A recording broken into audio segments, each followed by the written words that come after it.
Navinro Suppliers Best Quality Tissue Products. අද අපි කතා කරන්න යන්නේ අපිට ලැබුණු සතහන් ටිකක් ඇසුරෙන් හිතට වදින කතාවක් ගැන. මේ චීන උණගස ගැන තියෙන විස්තරය.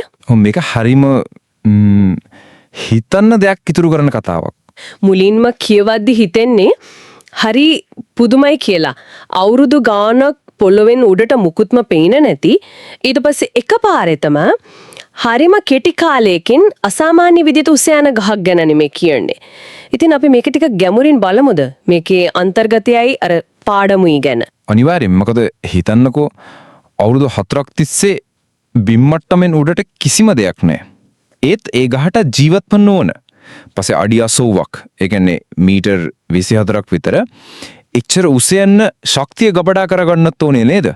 ඒකට පෝෂණය වතුර ඔක්කොම ඒකල් ලැබෙන්නත් එපයි.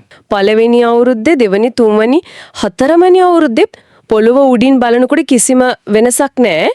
ඒත් ඒකට සාත්තු කරන එක වතුර දාන එක නවතන්න බෑ කියලායි කියන්නේ. අත්‍යවශ්‍යයිලු. ඊට පස්සේ තමයි අර පුදුම හිතන දේ වෙන්නේ.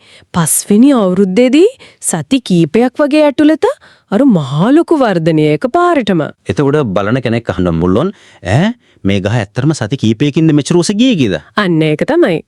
ඒත් ඇත්තටම උත්තරයට වඩා වෙනස් නේද?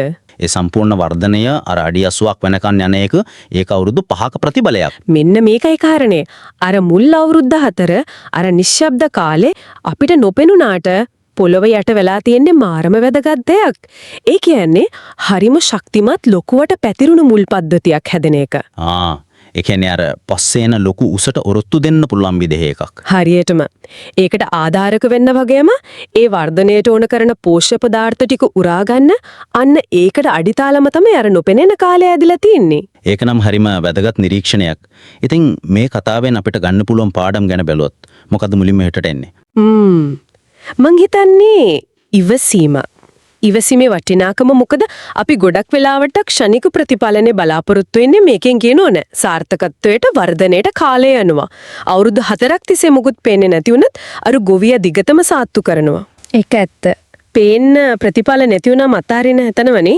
ඒත් එතන ඉවසීම කොච්චර වැදගත්ද කියලා පේනවා. ඔව්. ඒක එක්කම අනිත් කාරණේ තමයි අර නොපසුබට උත්සාහය. ප්‍රතිඵල පේන්නේ නැති වුණත් හැමදාම වතුර දාන එක බලා ගන්න එක අඛණ්ඩව කරන එක.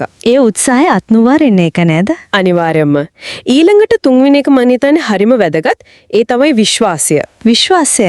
ඔව්. මේ කරන දේ අපත යන්නේ නෑ. මේක කවදා හරි ප්‍රතිඵල දෙයි කියන විශ්වාසය. අර ගොවියට ඒ විශ්වාසය තියෙන්න තිනේ නැත්නම් අවුරුදු 4ක් වතුර දායිද? ඇත්ත. ඒ විශ්වාසය නැත්තම් කොහොමද එච්චර කල් ඉවසයිද?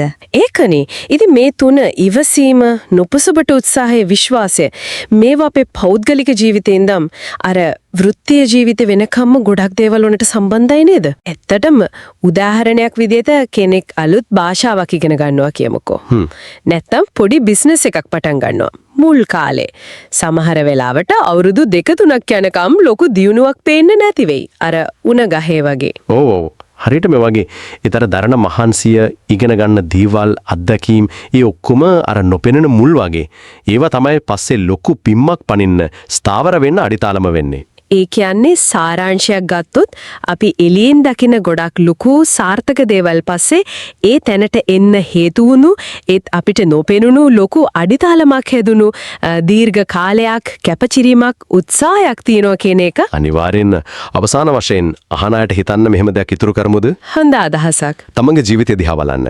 මේ දැන් මේ මොහොතේ එළියට ලොකුවට පේන්නේ නැතත් අනාගතයේ ලොකු වර්ධනයකට අඩිතාලම දාන මොනවද තමන් දිගටම කරගෙන යන උත්සාහයන් අර ගහ තාම පේන්නේ නැතුණාට පොළොවේ යට හැදෙන අර නොපෙනෙන මුල් මොනව වෙන්න පුළුවන්ද තමන්ගේ ජීවිතේ? ඒකන පොඩ්ඩක් හිතන්න.